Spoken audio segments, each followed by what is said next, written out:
Welcome to the very first official episode of our podcast, and we're kicking things off with a topic that's close to our hearts: nutrition education. And honestly, what better place to start? Here at EFB, we're all about the idea that the more you know, the more you can own your health. We believe that when people have the right information, a little support, and the dignity they deserve, incredible things can happen. Nutrition education doesn't have to be complicated. It's often about small, doable changes that add up to something big. Whether it's understanding what's in your food, learning how to build a balanced plate, or just feeling more confident in your choices, it all matters. So today, we're diving in, breaking it down, and hopefully leaving you feeling a little more empowered than when you hit play. Before we dive into today's episode, I'd like to share some food bank highlights. We are so excited to share some of the incredible updates about the impact you and our amazing community have made in just the first half of 2025. From January through June, our volunteers have stepped up in a big way, contributing 15,472 hours of service. That's thousands of hours packing, sorting, lifting, and assembling.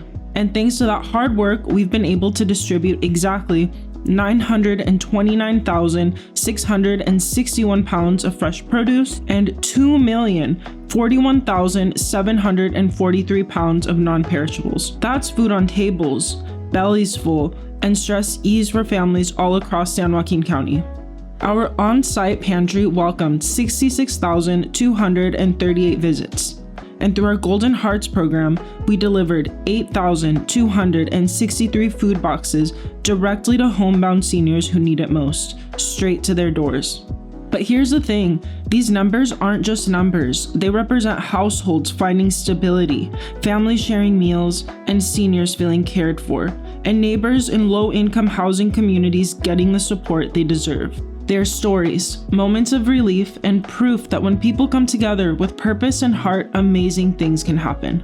I want to take a few moments to send a huge and heartfelt thank you to the incredible volunteers who joined us this past month. The month of July has been a wild one. We experienced a total of 4 fires, and in the midst of this chaos, we have continued to keep serving our community because hunger never stops. We're the lifeline for many people, and we continue to serve over 450 cars on a daily basis. We continue to serve families in need regardless of the circumstances. This couldn't have been made possible without the help of our volunteers. Every single person who walked through our doors and gave their time, their energy, and their compassion, you've made a real difference. We know that life is busy, everyone's juggling work, family, and everything in between. So just know that when someone chooses to spend even a few hours helping the food bank, that means the world to us and to the families we serve.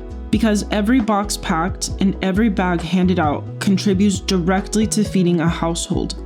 It's the heart of what we do, and you're a part of it. So now let's give a shout out to some of the amazing groups who showed up for our community in July of 2025.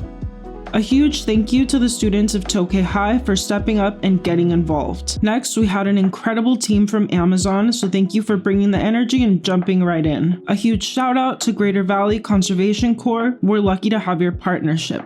Thank you to the hardworking crew from Reyes Coca-Cola Bottling. And finally, a huge thank you to the Community Involvement Program scholars from the University of the Pacific. From all of us here at the Emergency Food Bank, thank you. We couldn't do this without you, so keep showing up and keep spreading kindness. Okay, let's talk about what's coming up, and we've got some great upcoming events and programs. For the month of August, we're asking for instant mashed potatoes donations. The next time that you're at the grocery store, pick up an extra box of instant mashed potatoes and donate it to the food bank. Community Medical Centers is hosting a free health and resource fair this Saturday, August 9th from 10 a.m. to 2 p.m. at the Stockton Ports Baseball Stadium located at 404 West Fremont Street. They'll offer free health screenings, community resources, wellness information, giveaways, and prizes. Me and Jen will also be there, so come by and get a free health screening and stop by our booth and say hi. The Mobiles Farmers Market program serves over 80 different sites located throughout the San Joaquin County entirely free. Our initiative is to bring fresh fruits and vegetables to food deserts, so please give us a call at 209-464-7369 to find the nearest location. We have a very special guest today. Joining me is Jennifer Moreno, a fellow nutrition educator here at the Emergency Food Bank. Jennifer is a personal friend of mine. She has a real gift for connecting with people, from kids to seniors, all across all kinds of backgrounds, and helping them build healthy habits that actually stick. I'm so excited to have her here to share her insights and passion with us today.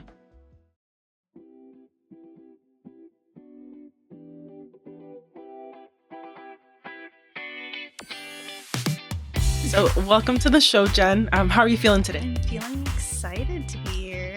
Ooh, right on. So I wanted to start off, and I kind of just wanted to ask a question, just like a signature question. So what's one food that you could eat every day and never get tired of? I would probably say my lazy girl pasta. It's quite literally just protein pasta with a whole bunch of veggies and like a nice healthy creamy pesto sauce. Ooh, I like the sound of that too, like a lazy girl pasta. That's good marketing, actually. Yeah, it quite literally only takes like 15 minutes to make. So. Oh, I love that because it sounds balanced but filling and still yummy. I think mine has to be soup. Literally, it could be 1,000 degrees outside, but I could have soup any day. Whether it's like chicken soup or albondigas or pozole in like the fall or around like Christmas time. Soup is like my go-to. Soup is a good option. Oh, it hits. It really does. It's because food is like a comfort. And it also represents like a lot more. It could be like a connecting factor to friends, family, culture. And there are like a lot of things that influence our food choices. So, for example, like health or memories, traditions, seasons, even access. And I know that as our primary focus as nutrition educators, it's to make sure that the foods that we have can affect our health in a positive way. Definitely. So can you tell us a little bit more about like your nutrition background and what led you to become a nutrition educator? Yeah, so I got my bachelor's from Sacramento State in nutrition and food science with a concentration in dietetics. And I guess what really kind of piqued my interest into nutrition was the fact that I kind of always kind of had a negative relationship with food. There's a time period where I actually developed an eating disorder, and the recovery process is what kind of opened me up to the nutrition world. And yeah, that's kind of how it started. And as I was learning once I was in college, it really interested me in the fact that like I could help others in different ways when it comes to nutrition. And yeah, that's kind of what started it. That's amazing. Thank you for sharing that, because I know you have to be like a little more vulnerable to share something like that, but to take like a difficulty and to make it into something positive. And now you're out here helping like hundreds of people learn how to eat well and balanced, and I guess take their health into their own hands. So that's pretty amazing and really powerful. Thank you. Yeah, I knew that you can make a lot of change with that.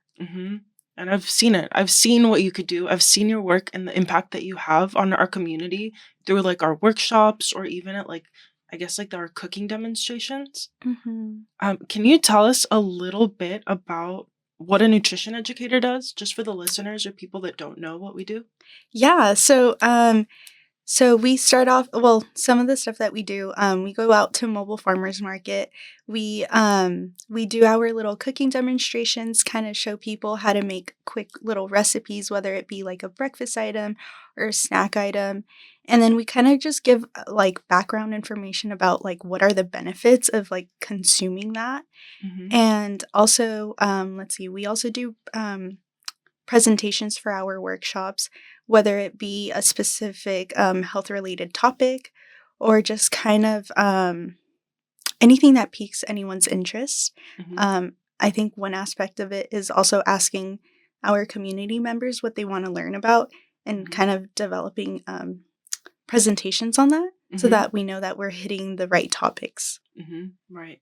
Yeah. And then we also do let's see, healthy recipes for our Healthy Food RX program. Yes. For the diabetes population. That's actually really fun because we get to kind of test out different recipes and ensure that they're tasty but still healthy at the same time. Yes, and I do have to say, I have loved every single one of your recipes. They have been so delicious. I literally incorporate those into like my weekly meal plan because of how quick and easy they are to make, but they're so balanced and filling. So you're a beast in the kitchen. I Oh, do have thank to say. you. No, I mean, honestly, you are too.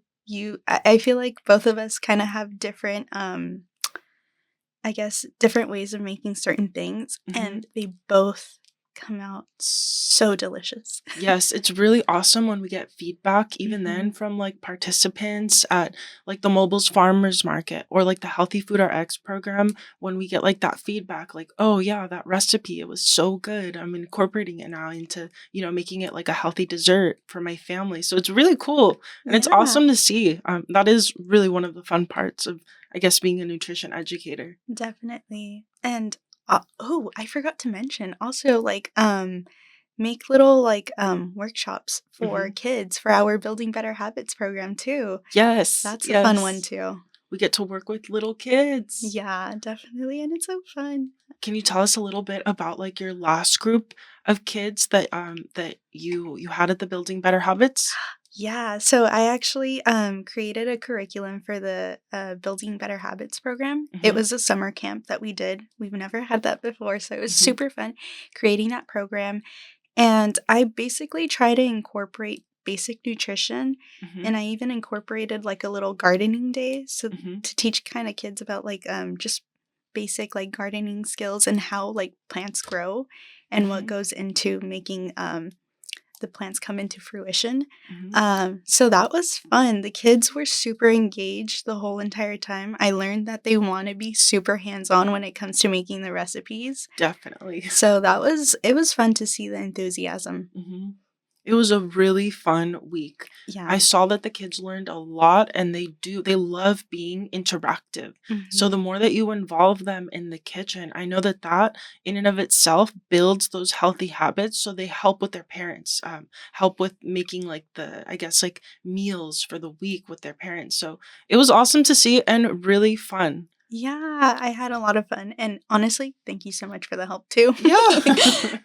Yeah, that's what I'm here for. It was awesome. So, what would you say is your favorite topic to teach when it comes to nutrition and why? I would probably say kind of going over how to create a balanced diet, Mhm. kind of just teaching people the basics about nutrition and kind of how to incorporate that when making a meal. Because, I mean, it's easy to just make a meal and just eat it. But it's also very easy to kind of incorporate different food sources Mhm. into a meal to make it a whole balanced meal.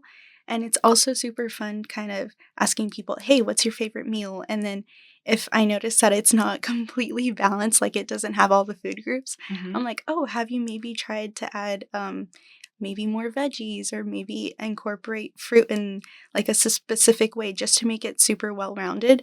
And like, I don't know, I just like seeing people's reactions when it comes to like, "Wait, whoa, that's actually a really good idea." Mhm. So, I think it's just kind of teaching people how to create a very balanced meal Mhm. and then them just kind of taking that information and then just running along with it. Mhm. It's surprising how many people actually don't really know how to create a balanced meal. Mhm. And I know that I guess it's satisfying to see when people actually learn and take the information that you give them and apply it in like a tangible way. Because it could be something as making, I guess, like your meal a little more protein rich or adding more vegetables and I guess like meeting your fiber intake for the day, and it's really tiny changes or modifications that can complete a whole meal. And overall, I know that when you do small changes like that, it leads to, you could say, like the prevention of chronic diseases by just, having more fiber in your day, Yeah. incorporating some broccoli into your meal, Yeah. and just making it a little more complete. Yeah, definitely. And also like just kind of teaching people how to make healthy desserts too.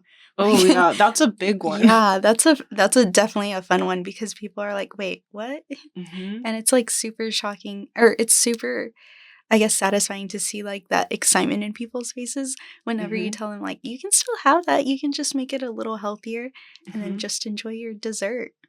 That has been a really big topic, especially with the diabetic group that we have. I Mhm. know that a lot of them feel like they cannot have any more sugar.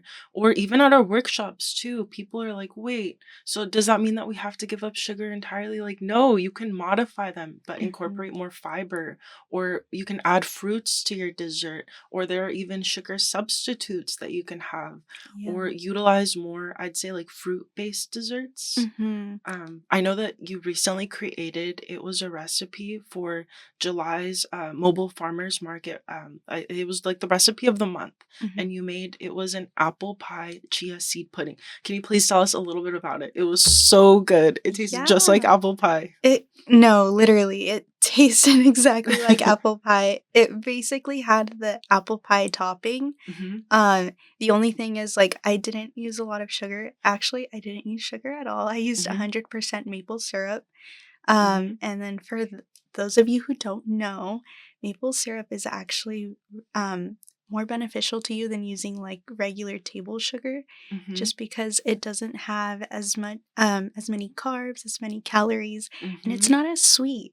Um, and just with a little bit of that, and just using the cinnamon itself too, it Hmm. made the apple topping so yummy. And Hmm. then the chia pudding itself, I just added a little bit of unsweetened applesauce to kinda give it more of an apple flavor, Hmm. and I don't know, it just came out so good. It really did. You added it was a dash of vanilla extract too, Mhm. and then you added a little bit of I think it was also cinnamon in it, Mhm. and it was so delicious. It literally tasted like apple pie. Yeah. I've gotten a great feedback from participants at the Mobiles Farmers Market, and they're like, "Wow, I'm gonna have to have this every day. This is so good." Yeah, and then, I also got a few people who were, like, a little skeptical because they saw, like, Mhm. the apple pie thing, like, the name of the apple pie just in the Mhm. recipe itself, and they're like, "Oh, that has too much sugar." And I was like, "Actually, no, if you take the Yeah. time to just read the recipe, you'll see that it actually does not contain a lot of sugar." Mhm. And then they'll actually taste it, and they're like, "Wait, what?" Like, Like really? yeah, and I don't know, I enjoyed making that recipe. It was a little experiment. It's also interesting to see how many people have never come across chia seeds, and they don't even know how to use them, or how I guess like what I have seen is in the Hispanic population they use it as like a way to lose weight, and Mhm, they've only ever added it to water, and just kind of drink it as like a gelatinous kind of drink. mhm, But this was really exciting because you were like, hey, there's so many different ways to use it. And it doesn't have to be one of those foods that is meant to help you to lose weight. It's a food that's meant to keep you healthy. mhm. So it was really cool to kind of, I guess, teach people how to use chia seeds and introduce chia seeds and how to use it in a totally different way. Yeah, definitely. I even got questions like, "Hey, like, where can I even find chia seeds?" And I was Hmm. like, "Literally at your local grocery store." I was like, Hmm. "It'll probably be next to kind of like the oatmeal or something like that." Hmm. Like, it's super accessible and it's not that expensive, honestly, for like a bag. And then you can get so many servings out of that small bag. Yes. And you can meet your fiber intake for the day with just one serving of that recipe. Hmm. I guess what was curious to me was to see how different cultures are not fully aware of, I guess, like different foods, like Hmm. specifically like different vegetables. I've had some people not know what an eggplant is, or I've had people not ever know what like bok choy is. So I guess that's kind of been something interesting, or something that I've learned on the job is like, oh, I guess it's like that cultural awareness to foods, and how certain cultures stick to certain foods, like fruits and vegetables. So that's been kind of interesting and really, I guess, rewarding. When we do go out to the Mobiles Farmers Market and we're like, hey, like, check this out. Like, this is bok choy. It's Yeah. seasonal, it's high in nutrients and vitamins, and you can incorporate it, say, in like a soup or something like that, and giving them different ways to utilize these fruits and veggies. So that's been pretty interesting. Yeah, definitely. It's a learning process, though. It definitely is. Mhm. What would you say is the most rewarding part of your work? I think the most rewarding part of my work is quite literally just seeing that kind of spark in people, like, Mm-hmm. especially when I'm teaching a presentation, Mm-hmm. and just seeing the engagement that I get from certain topics. Now, I know that most, like, during the duration of the whole entire presentation, I might not have everyone's attention, but I like seeing people kind of like, um, engage in certain topics that I bring up, and then them actually being so interested in it where they start asking questions. And then just them at the end also just kind of like thanking me for the information because Mm-hmm. they would have never really thought about like certain topics that I present. Mm-hmm. And then they take that home and then they use it. Like they probably use it in their daily lives. And who knows, maybe they even like share it with other people and then they kind of spread the knowledge. Yeah, that's amazing. Because I know that sometimes it is a little bit difficult to retain that information the entire time that we're there. But as long as you get, I guess, like valuable information and they can use it in a tangible way, then that is definitely a win. And I could see how it's very rewarding because I've had people, even after like the Mobiles Farmers Market, come up and be like, thank you for that information. I didn't know that. I didn't know that about like the health benefits, or I didn't know how to, cook this. So thank you. And it's satisfying and it's also rewarding. And I feel like it fuels you to do your job and to do it, I guess you could say, and like with more passion and more Hmm. enthusiasm and just kind of give everyone like real advice like that Yeah. they can incorporate into their day-to-day life. Yeah, definitely. I think that's the one thing that really drives me to Mm-hmm. continue doing what we're doing. Oh, I love that. And okay, what would you say is the more challenging aspect to your work? I think the most challenging aspect is maybe not overloading people with information. Mhm. Kind of like if we talk about certain topics, like if we bring up like certain macronutrients like carbs or fats, maybe not going too deep into kind of like the science behind how certain things work in your body. Mhm. I mean, as like a nutrition major, I can probably nerd out about it Yes. and then go into like a deeper level. But I also have to understand that hey, not a lot of people are gonna understand that. They might understand the surface level stuff. Mhm. But I definitely have noticed that if I do go too deep into it, I Mhm. start losing the attention span of people. So I think that's one difficult thing that I have to do is like learning how to kind of just take a step back and just try to break it up in simpler terms. Right. Because I can definitely relate to something like that. It's easy to nerd out and to go into depth about, something that you're really excited and like the mechanisms of things, but you're like, Hmm. okay, okay, no, no, no, slow it down. And it's totally okay. Because I think if you start small and start with like small changes. I know that that's how people really operate, by doing something like something that they can incorporate into their day to day. So that's pretty cool. It has been a challenge for me too. Cannot even lie. It has been, but I think we're figuring it out as we go. Yeah, it's a learning process. Has there ever been anything that has surprised you while teaching others? Yeah, so I have a specific group that I teach, um, and they're a bunch of Hispanic moms, right? And Mm-hmm. they always bring up like certain information that maybe I've never heard of. So Mm-hmm. it's nice to have that like that type of interest in people that they Mm-hmm. kind of feel like it's they're open to kind of share that information with me. Now Mm-hmm. I know that sometimes some of that information is not accurate, Right. but I don't know. I guess I enjoy seeing people like actually interested in nutrition that Mm-hmm. they feel like comfortable to share that with me, and even sometimes I even learn from them too, Oh like yeah. certain topics like I might not be too familiar with, and then Mm-hmm. they'll bring a certain situation up and I'm like, wait, what? I didn't know that. Or even like tips too, Mm-hmm. like kind of like how to make certain beverages healthier. Like I had this mom who said that her kid was like addicted to soda, And what she started doing is she started buying sparkling water Mm-hmm. and then just blending up a whole bunch of fruit and then putting it in the sparkling water. And then she basically said that her kid did not really like notice a difference. Okay. Her kid still loved the drink. He was not craving any soda anymore.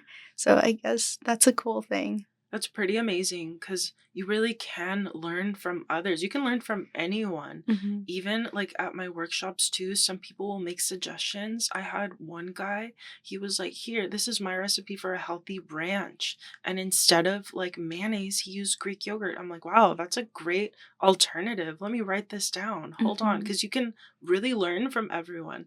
And people right now get so creative, even with their own recipes. Or I guess one thing though that does make me a bit, I guess, skeptical sometimes is misinformation. Mm-hmm. And I know that a lot of it comes from social media, and there are different social media trends out there when it comes to nutrition. So I guess that is one thing that I try to really relay, like, hey, make sure that that when you are gonna, look into nutrition, that it comes from a credible source. Mm-hmm. Just because I've seen so many, I guess, fad diets, different, like, people talk about fad diets and really preach about how it works. Yeah, I think probably one of the most popular ones that started recently was the carnivore diet. Oh, yeah. That one, I was like, oh, please, no, don't. Yes, no. Don't do it for the sake of your health. In the long run, it's gonna do more damage than good.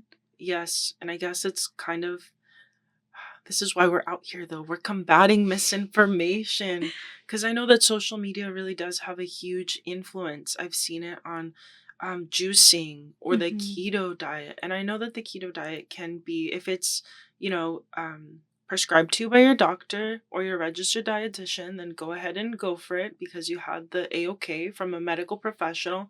But don't just apply it because you think this might, be a good fit without proper like guidance. Yeah, definitely. That's, I don't know. That's probably one challenging thing that we also have to face is the Oh, fad yeah. diets. Yeah. Yes, definitely. I've seen that even then. Or one thing that I have noticed too are sugary drinks Yeah. and energy drinks, especially in the younger population. Yeah. Well, they're definitely becoming trendy on social media, so that's why it's becoming like a concerning issue. Like I remember for one of my workshops, the principal of the school requested for me to actually talk about energy drinks, and Mm-hmm. I for sure went off. And Oh, I know you did. I know you did because it's something that kids should not be having, and it is a trend, and kids are gonna mimic what they see online. So that's, I guess, something to bring to people's awareness is if you do want to have like credible information, please go to credible nutrition information. Don't go to social media for that. Yeah, Go to definitely. credible sources like the Academy of um, the Academy of Nutrition and Dietetics Foundation. Yeah, they Mm-hmm. have great, or even like the American Heart Association has really good and healthy recipes, Mm-hmm. or the American Diabetic Association has really healthy recipes out there. Yeah.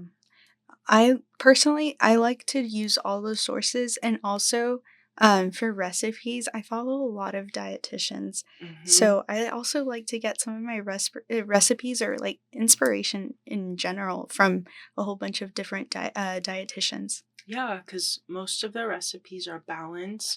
They're nutritionally dense, and they're also really easy to follow and budget friendly too. Yeah. So that's something that we definitely have to keep in mind when creating recipes. Hmm. So, if you could give just one piece of nutrition advice that would work for almost anyone, what would it be? I would probably say if you really are into actually changing your lifestyle and you want to eat healthier, I would say don't rush into it, because a lot of the time when people just rush into it, that's when they try out all these fad diets. Mm-hmm. And it's primarily just because they want to lose weight quickly. I Mm-hmm. think the best way to go about nutrition is making small changes over time, because if you make the small changes over time, it'll turn into habits, and they're going to become into healthy habits that are going to quite literally last you a whole lifetime. And I think that's the best way to handle nutrition. Oh, I love it. Yay. Well, thank you so much, Jen, for coming on the show. Can you let the listeners know where people can find you and follow your work or connect? Yeah, so you can literally find me at the Emergency Food Bank on 7W Scotts Avenue, or you can visit our local mobile farmers markets. If you're not sure where we're located, feel free to call the office. I don't have the number off the top of my head, but if anything, just Google Emergency Food Bank. The phone number will pop up.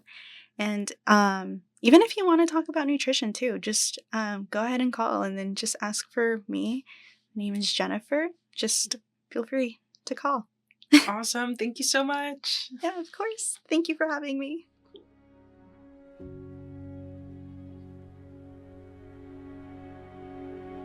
August is National Kids Eat Right Month, a perfect time to focus on building strong, healthy habits for your child's lifelong nutrition. Here are age-specific tips to help your kids eat well and grow strong one bite at a time. This information is brought to you by the Academy of Nutrition and Dietetics Foundation. For grade schoolers ages 6 to 12 years old, get your child involved in meal planning, shopping, and cooking. This helps them take ownership of their food choices. Keep offering regular, balanced meals and try to eat together as a family as often as possible to model healthy habits. For teens, 13 and older, support bone health by encouraging calcium-rich foods like milk, yogurt, fortified soy drinks, leafy greens, beans, and salmon. Help them understand the value of a healthy breakfast and encourage hydration, especially for active teens and student athletes. Teach them to read food labels and introduce basic cooking skills so they feel confident preparing simple meals on their own. Remember, good eating habits start early and last a lifetime.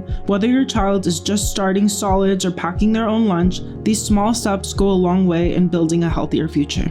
Every day, families in our community face the tough choice between paying bills and putting food on the table.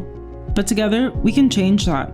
Whether you volunteer your time, donate funds, host a food drive, or simply spread the word, you are helping nourish hope in the San Joaquin County. Volunteer with us. Just a few hours can feed hundreds. Or donate today. Every dollar provides multiple meals. Give food. Non-perishable items and fresh produce are always welcome. You could be an advocate and share our mission and invite others to join. So let's fight hunger together. Visit StocktonFoodBank.org or stop by the Emergency Food Bank to get involved today. Thanks for listening. Take care, stay kind, and we'll catch you next time.